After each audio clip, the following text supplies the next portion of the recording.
먼저 번에 제가 은행잎의 효과에 대해서 말씀을 드렸는데 은행잎의 효과에 대해서 또는 얼만큼 어떻게 먹어야 되는지 어떻게 발효를 시킬 것인지 이런 것에 대해서 질문이 상당히 많으신 걸로 알고 있습니다. 그래서 오늘 시간에는 은행잎을 과연 어떤 걸 선택하고 또 어떤 게 좋고 어떤 게 또 보관하고 어떻게 발효를 시키고 이런 것에 대해서 상세히 말씀을 드리겠습니다. 은행잎은 이 지구의 그 온대 지방에서 다 자라는 게 은행나무 이파리입니다. 그런데 그런 중에서도 우리나라 게 가장 품질이 좋아요. 그러기 때문에 지금도 그 개발한 그 불란서나 이태리 또는 독일에서 특히 우리나라의 은행잎을 수입을 해다가 자기네가 지금 제품을 만들고 있어요. 그만큼 좋다는 것을 증명할 수가 있습니다. 그런데 은행잎을 이렇게 채취하실 때 첫째는 자동차길에 있는 그런 공해 물질이 많은 은행이파리를 따지 마시고 아주 무공해 산간에서 딴 은행이파리가 가장 품질이 우수하고, 두 번째로는 은행이파리를 보면은 대개 이제 아주 묵은 나무가 있습니다. 뭐 1000년 된 나무도 있고 500년 된 나무도 있고 300년 된 나무도 있고, 그런데 은행이파리는 그렇게 오래된 나무일수록 좋은 게 아니라 젊은 은행나무 잎이 더 좋아요. 그래서 뭐 몇십 년 자란 거, 이를테면 사람으로 따지면 청년기에 있는 그런 나무가 효과가 가장 높습니다. 그래서 품질을 선택하실 때 그렇게 무공해 지역과 아주 어린 나무, 싱싱한 나무 이런 걸 선택을 하시고, 우선 또 단풍 들은 건 안 돼요. 아무 때나 따도 되지만은 가을에 단풍 들은 건 절대 안 됩니다. 그거는 효과가 아주 없어요. 그래서 제가 이제 경험한 거로는 8월 하순에 따는 게 가장 좋다, 이렇게 생각을 하고 있습니다. 그리고 이게 이제 채취를 한 다음에 이걸 어떻게 할 것이냐. 말리면 말이죠. 말리면 색깔이 좀 변색이 돼요. 변색이 돼도 약효는 상관이 없기 때문에 그냥 이렇게 건조를 시키셔서 말린 이파리를 한번 부셔가지고 이렇게 손으로 부셔도 되고, 더 잘하려면 방아에서 한번 이렇게 빠서 쓰는, 그걸 추말이라고 그러는데 그렇게 해서 쓰시면 더 좋은데, 더 효과를 좋게 하기 위해서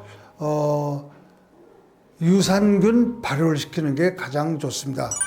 그건 어떻게 하냐면은 김치 유산균, 정말 잘 익은 김치에 그 유산균을 따서 이렇게 하면 좋지만은 그걸 뭐 김치를 섞어서 할 수 있는 것도 아니고 말이죠. 이 김치 유산균은 어떻게 하시냐면은 요즘에 그 대기업에서 나온 그 이스트라는 게 있어요. 그런 봉지 안에 들어있는데, 은행 이파리를 한 근 600g 할 때 또는 그 1kg를 하실 때, 이건 마른 거 기준입니다. 젖은 게 아니라. 젖은 거 기준에 마른 걸 할 때 600g에 10g만 넣으십시오.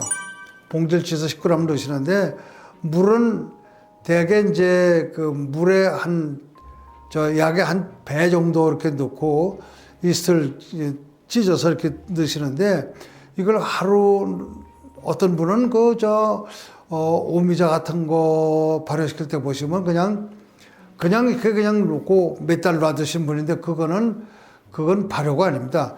저어줘야 돼요. 저어줘. 뒤집어 놔야 되는데 하루에 한 번은 뒤집어 놔야 돼요. 그래야 속까지 발효가 잘 되는 건데, 대개 이제 한 일주일 하시면 더 좋고 한 달 하시면 더 좋습니다. 사실 더 오래 하실수록 더 좋은데, 계속 뒤집으면서 다 된 다음에는 그걸 이렇게 일단 건져내서 그거를 말리셔야 돼요. 그 다음에 데려서 드시는데, 우리가 이제 일반적으로 은행 이파리는 이제 얼만큼 먹느냐, 그 마른 거 기준으로 하루 한 번 용량을 4g에서 많게는 8g까지 끓여서 드시면 좋습니다. 요거 은행이파리 하나를 끓여 보니까 너무 풀 냄새가 나고 좀 먹기가 좀 역한 게 있는데, 같이 먹어서 효과 좋은 거는 대추를 넣으시면 더 정신을 안정시키는 그런 효과가 있고, 참당귀라는 게 있어요. 참당귀. 당귀가 일본 당귀, 중국 당귀, 우리나라 당귀 이제 세 가지가 경도시에서 유통이 되는데, 그게 아니라 참당귀라고 우리나라에서만 나는 당귀를 참당귀라고 그래요. 그 뿌리를 이렇게 잘라가지고 같이 섞어서 이제 데리시는데, 은행 이파리를 제가 이제 8g 또는 4g 되지 한 8g을 하루 용량이라고 했을 때, 당귀는 더 넣으셔도 더 좋아요. 이를테면 8g에서 한 12g 정도 같이 넣고 2시간을 끓여서 그 물을 이렇게 드시면은 그게 이제 약이 되는 거고, 이제 더 10개 잡수면 또 이제 차가 되고 그러는데, 이거를 꾸준히 하루에 2번, 또 많게는 그냥 10개 끓이셔서, 농도를 10개 끓이셔서 계속 장복을 하시는데, 뭐 오늘 먹고 내일 좋아지는 게 아니라 이거를 한 달, 2달, 한 3개월 동안 이렇게 장복을 하세요. 그러면 뇌세포에 파괴된 뇌세포를 다시 또 정상적으로 회복시켜주는 작용, 특히 해마 세포의 재생력을 촉진시켜주는 작용을 굉장히 많이 나타나고 있습니다. 이 은행 이파리에 대한 효과는, 효능 효과에 대해서는 독일, 프랑스 사람들이 제일 연구를 많이 했어요.